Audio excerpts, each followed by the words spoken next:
ഗുരുവായൂർ ക്ഷേത്രത്തിൽ അഷ്ടമി രോഹിണി ആഘോഷങ്ങൾക്ക് ഒരുക്കങ്ങൾ പൂർത്തിയായി. തിങ്കളാഴ്ച ക്ഷേത്രത്തിലെത്തുന്ന മുഴുവൻ ഭക്തർക്കും പ്രസാദ ഊട്ട് നൽകും. ഏകദേശം 1,00,000 ലക്ഷത്തോളം പേരെയാണ് ദേവസ്വം പ്രതീക്ഷിക്കുന്നത്. ഗുരുവായൂരപ്പന് നിവേദിച്ച പാൽപ്പായസം ഉൾപ്പെടെയുള്ള വിശേഷാൽ പ്രസാദ ഊട്ടാണ് അഷ്ടമി രോഹിണി നാളിലെ പ്രത്യേകത. രസകാളൻ, ഓലൻ, അവിയൽ, എരിശ്ശേരി, പൈനാപ്പിൾ പച്ചടി, മെഴുക്കുപുരട്ടി, ശർക്കര വരട്ടി, കായവറവ്, അച്ചാർ, പുളിയിഞ്ചി, പപ്പടം, മോര്, പാൽപ്പായസം എന്നിവയാണ് പ്രസാദ ഊട്ടിലെ വിഭവങ്ങൾ. രാവിലെ 9 മണിക്ക് പ്രസാദ ഊട്ട് ആരംഭിക്കും. ഉച്ചയ്ക്ക് 2 മണിക്ക് പ്രസാദ ഊട്ടിനുള്ള വരി അവസാനിപ്പിക്കും. അന്നലക്ഷ്മി ഹാളിലും അതിനോട് ചേർന്നുള്ള താൽക്കാലിക പന്തലിലും ശ്രീ ഗുരുവായൂരപ്പൻ ഓഡിറ്റോറിയത്തിലും പ്രസാദ ഊട്ട് നൽകും. അന്നലക്ഷ്മി ഹാളിലേക്കുള്ള ക്യൂ സംവിധാനം ക്ഷേത്രക്കുളത്തിന് വടക്കുഭാഗത്ത് ഒരുക്കും.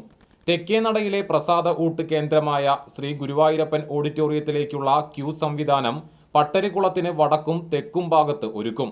പ്രസാദ ഊട്ട് വിളമ്പാൻ ദേവസ്വം ജീവനക്കാർക്ക് പുറമെ 100 പ്രൊഫഷണൽ വിളമ്പുകാരെ നിയോഗിച്ചിട്ടുണ്ട്. പൊതുവരി നിൽക്കുന്ന ഭക്തജനങ്ങളുടെ ദർശനത്തിനാകും ദേവസ്വം ഭരണസമിതി മുൻഗണന നൽകുന്നത്. നിർമാല്യം മുതൽ ദർശനത്തിനുള്ള പൊതുവരി ക്ഷേത്രത്തിലേക്ക് നേരെ വിടും. പ്രദക്ഷിണം, ശയനപ്രദക്ഷിണം, അടിപ്രദക്ഷിണം എന്നിവ ഒഴിവാക്കിയിട്ടുണ്ട്. VIP ദർശനങ്ങൾക്ക് രാവിലെ 6 മണി മുതൽ നിയന്ത്രണമുണ്ടാകും. മുതിർന്ന പൗരന്മാർക്കുള്ള ദർശനം രാവിലെ 4:30 മുതൽ 5:30 മണി വരെയും വൈകിട്ട് 5 മുതൽ 6 മണി വരെയും മാത്രമാകും. തദ്ദേശീയർക്ക് നിലവിൽ അനുവദിക്കപ്പെട്ട സമയത്ത് ദർശനമാകാം. ബാക്കിയുള്ള സമയത്ത് ക്ഷേത്ര ദർശനത്തിന് പൊതുവരി സംവിധാനം മാത്രം നടപ്പിലാക്കും.